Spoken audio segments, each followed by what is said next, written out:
je m'appelle Jack. Donc je présente quelques activités qui me sont venues, on va dire, un petit peu par hasard. À l'âge de 17 ans, j'ai eu donc un accident de la circulation.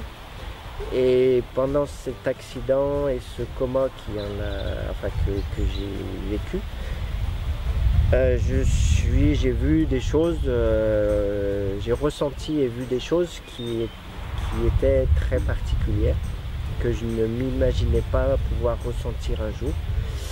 Et au réveil de ce coma, justement, j'ai eu des perceptions, j'ai eu j'ai eu envie de découvrir tout ce qui est du domaine de l'énergétique. Voilà. L'énergétique, c'est-à-dire les soins magnétiques et tout ce qui touche à l'énergétique. Les êtres humains que de la planète et de la nature. Parce que tout ce qui vit en fait est énergie, vibration. Et en fait, on se rend compte que ces énergies, ces vibrations, à partir du moment où on apprend à les manier, ou tout du moins à travailler avec, eh bien, on peut obtenir de merveilleuses choses au niveau des ressentis, au niveau du respect que l'on doit à la vie, et au niveau aussi des soins énergétiques, c'est-à-dire jusqu'à certaines, entre guillemets, guérisons, qui ne sont pas du tout des guérisons comme on l'entend habituellement, mais qui sont quand même des guérisons au niveau plus de l'âme que du corps. Et donc ce que j'ai vu dans ce coma, j'ai vu en fait que la vie ne s'arrête pas à la mort et qu'il existe la vie de l'âme et que cette vie, elle existe avant l'incarnation, après l'incarnation, et en fait on ne fait que venir sur cette planète par moment, en fait, par période transitoire un peu. On est un peu comme en transition. Et on vient sur cette planète pour apprendre ce qu'est la vie et pour la mettre en pratique.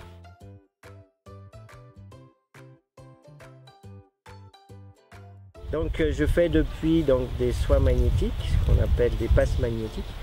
Et puis la géobiologie c'est la connaissance de tout ce qui est vibration au niveau des sous-sols.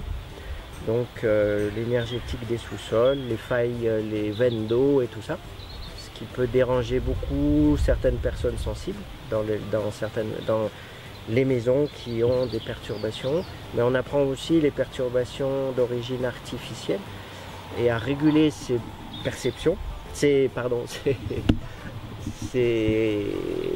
perturbations et réguler donc de manière à ce que tout ce qui est antenne relais, ligne à haute tension et tout ce qui peut être perturbant puisse être justement régulé, neutralisé pour que les êtres qui soient sensibles puissent vivre sans problème à côté de ces choses-là.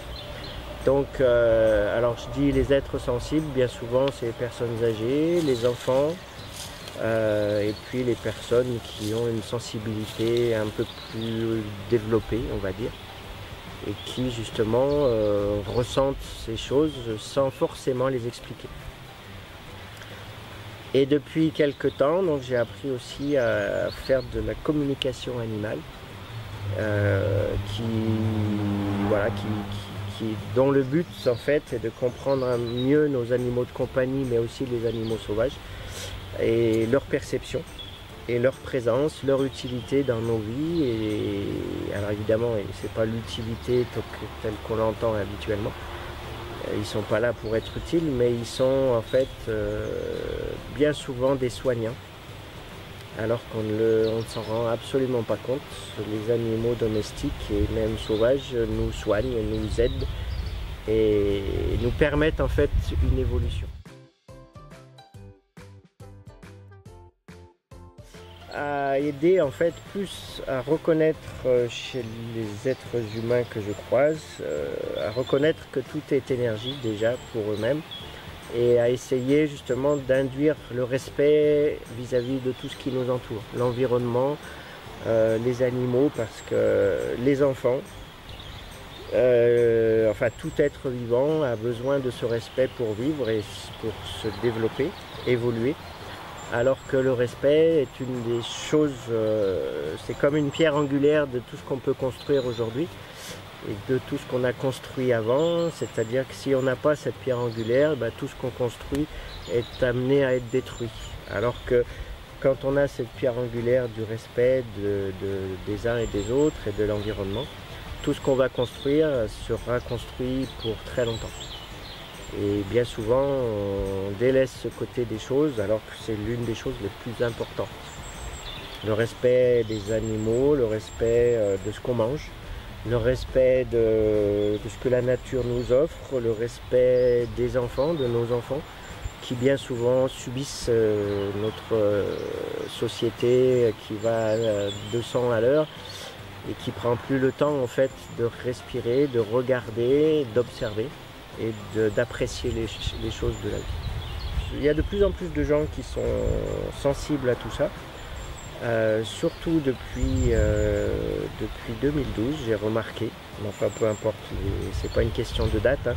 Il y a de plus en plus de gens qui en parlent, qui veulent bien faire des démarches et qui veulent bien écouter ce genre de discours et c'est très encourageant. Mais ça reste quand même à l'état d'individus. C'est plus des individus qui, de leur côté, font une démarche de sensibilité, mais au niveau collectif, c'est pas encore le cas.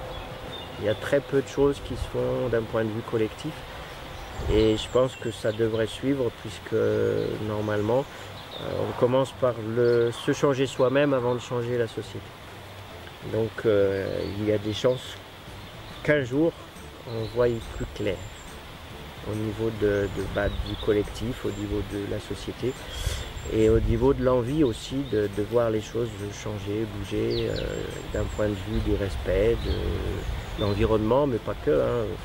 Respect de soi-même aussi, c'est l'une des choses les plus difficiles à obtenir. Moi je travaille pas mal avec des enfants et ils ne se rendent pas compte que les enfants ils font éponge par rapport à une société de consommation, mais dans le mauvais sens du terme. Et les enfants, ils suivent en fait, hein, mais c'est pas eux qui sont là à vouloir forcément consommer, à vouloir forcément avoir des tas et des tas de choses. Un enfant, ce dont il a besoin avant tout, c'est de l'amour, c'est de l'écoute, c'est de la compréhension. Et en fait, bien souvent, les enfants,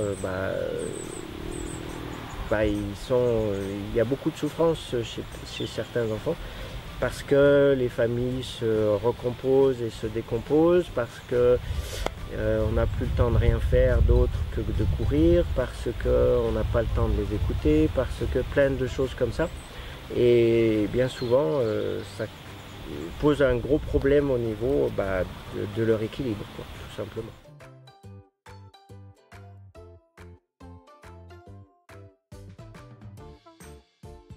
Alors la géobiologie, donc c'est l'étude des énergies de la planète Terre, hein, les énergies telluriques et les énergies cosmiques. Et en fait, pour être plus, on va dire, pour faire plus court, on intervient en fait dans certaines maisons où il y a des perturbations au niveau des influences électromagnétiques.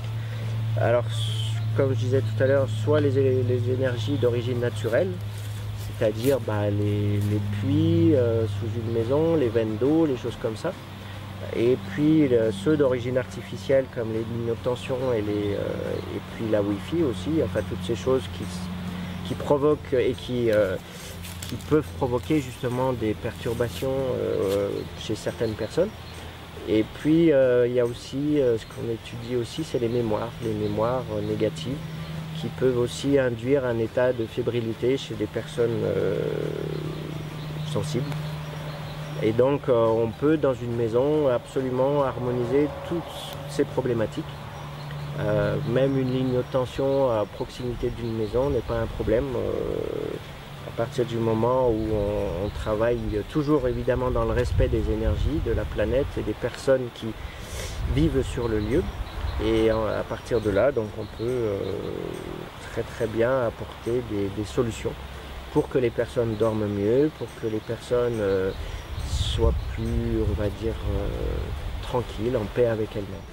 Quand je suis en soins magnétiques, en magnétisme, il arrive plus souvent que je perçoive que dans la maison de la personne que je suis en train d'aider, eh bien, je sens qu'il y ait un blocage au niveau du lieu d'habitation.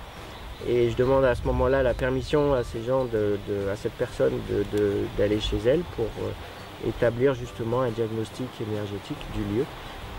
Parce que bien souvent, c'est le cas. Et pour des enfants par exemple qui dorment mal et qui sont très bougeants, eh bien il suffit parfois, il n'y a pas besoin forcément de faire grand chose dans une maison.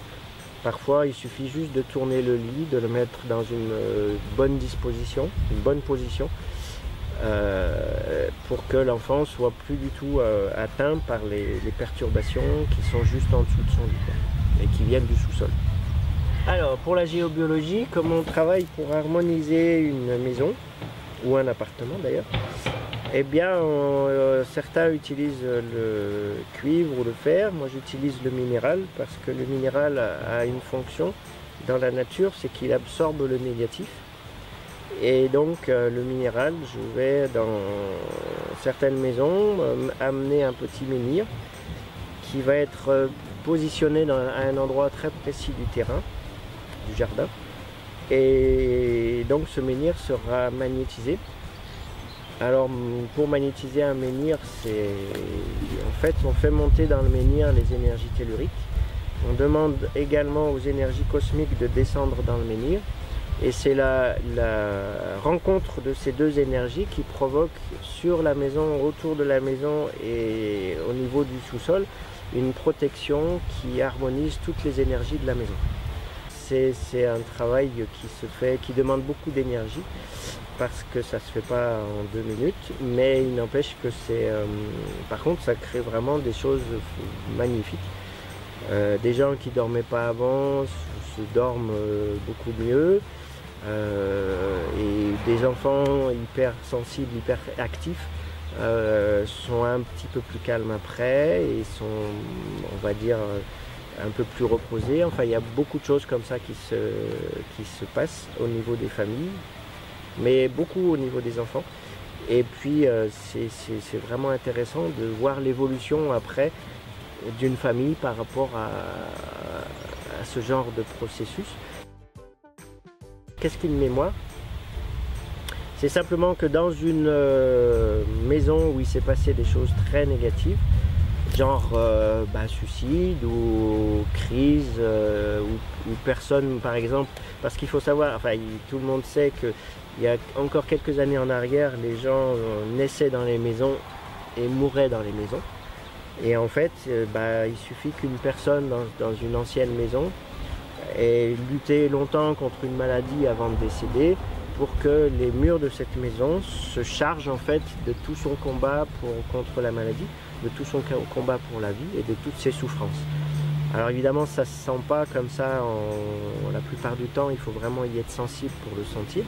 Bien souvent les gens ne savent pas pourquoi ils sont mal dans cette pièce ou dans cette maison, mais il n'empêche qu'en tant que géobiologue, quand on rentre dans une maison, on sait tout de suite à quoi on a affaire, et on peut faire partir ces mémoires-là.